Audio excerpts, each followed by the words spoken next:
We're back. My next guest.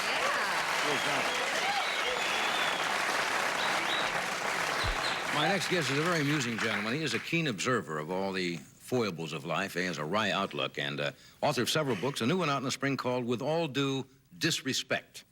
He writes for The New Yorker. The Nation has a good, funny point of view about things, especially food. Would you welcome Calvin TRILLON?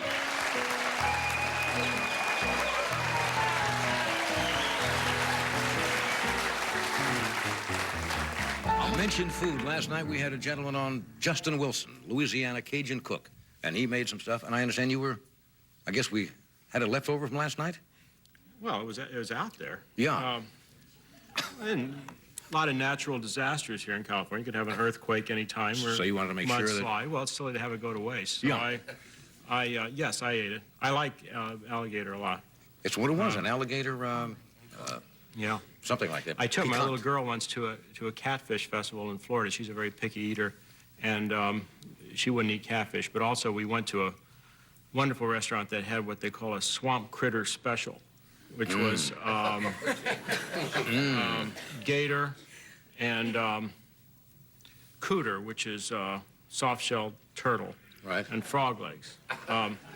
I had that. She had a hamburger and a sack of potato chips. Yeah, you said to a kid. But when the waitress brought the potato chips to the table, she opened them, and I said, "That's how you tell a classy joint." Right. Yeah. Open the potato chips. How do you manage to stay relatively slender when you write about food a lot and you? Well, I owe it to my wife. Alice? Yeah, she has a method. I don't think this is a time to go into the details of it. It's very complicated and it's somewhat distasteful. I would say if I had to sum it up in a word, I would say nagging. Nagging. Would be the word, yeah. And, good summation, yeah. Yeah, she'll say things like, "Have you weighed yourself lately?" And I say, so I weighed myself recently and uncovered, I'm afraid, an incident of scale tampering at my house. No. Yes. I was even more shocked than you. I got on the scale. I like to have a kind of a general knowledge of this.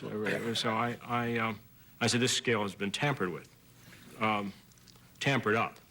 I haven't so far run into any scales that have been tampered down. This was a tampered up scale. And so before I accuse anybody, I wanted to subject it to rigorous scientific tests. Mm-hmm. The only thing I could find whose weight I was absolutely sure of was a 10-pound bag of kitty litter. So this is all true. Testing the scale? Yeah. So I put the 10-pound bag of kitty litter on the scale, and it weighed 13.5 pounds.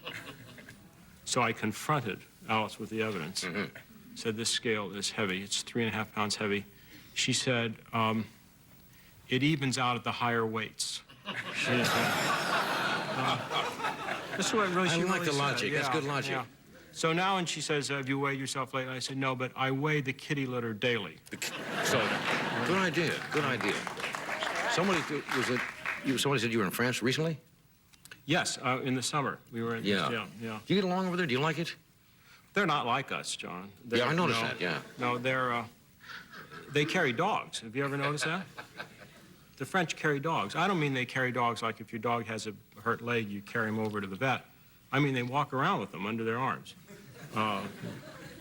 You'll just walk down the street with one and sit down at a bar and have something to drink, reach for the wallet and shift it to the other arm, and then get up and walk away with it. I just saw them walk around with little poodles and things, but yeah, they may walk around with Dalmatians and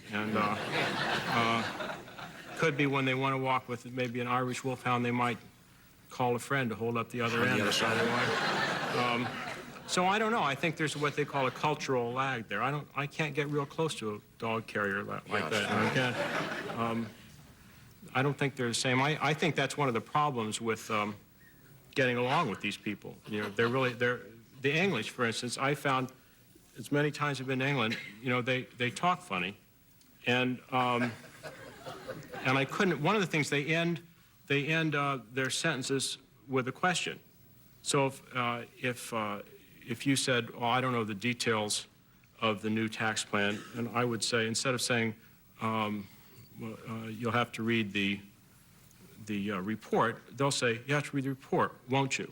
sounds snotty. Then you'll say, well, yeah, I'm sorry I didn't get around to it today. They say, Kiss me with that upper yeah, but see, class but they English don't mean accent. that. They don't mean that. They only mean, the secret of all English speech is that all English people are hard of hearing.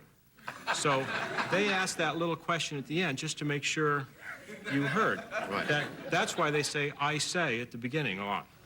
I say. Yeah, it gives you a little warning that they're going to say something. And they know If you've ever seen Harold Pinter, the playwright, has really captured all this, because if you've ever seen one of his plays, once you know the secret, that everybody's hard of hearing, it all falls into place, because the guy comes in and he says, hello. I says, what? Hello. Oh, thought you said goodbye. No, hello. Oh, goodbye. I mean, it's all based on not being able to hear him. He only has to write about 30% of the dialogue that other people write. Very interesting observation. How do you feel about... You don't get into dramatic criticism on this show much, do you? No, but it's a good spot. We probably should. Yeah, that's right. There probably should be a regular spot for this. How do you feel about... A lot of people have strange traumas during holiday season. Some people get rather depressed because it overwhelms them. Oh, no, I like the some people. holidays. You like... Really? Yeah, it gives me... usually I have at least one opportunity to wear my tuxedo, which is a... Are you a social animal? I didn't know. Well, no, I'm not so social, except that I have a tuxedo, which I bought at my freshman year in college. You're kidding.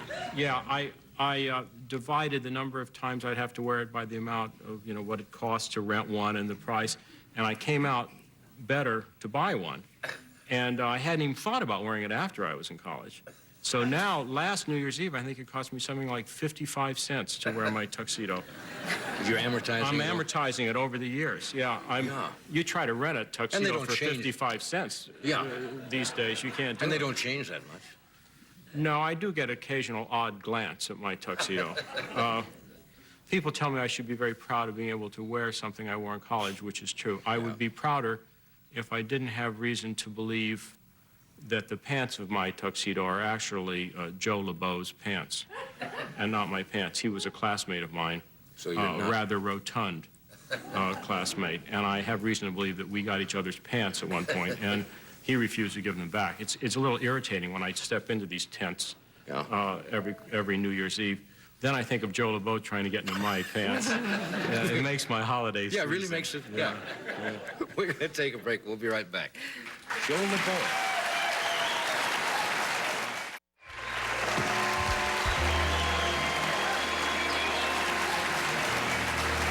Okay, we just have about a minute or so before we have to say goodnight.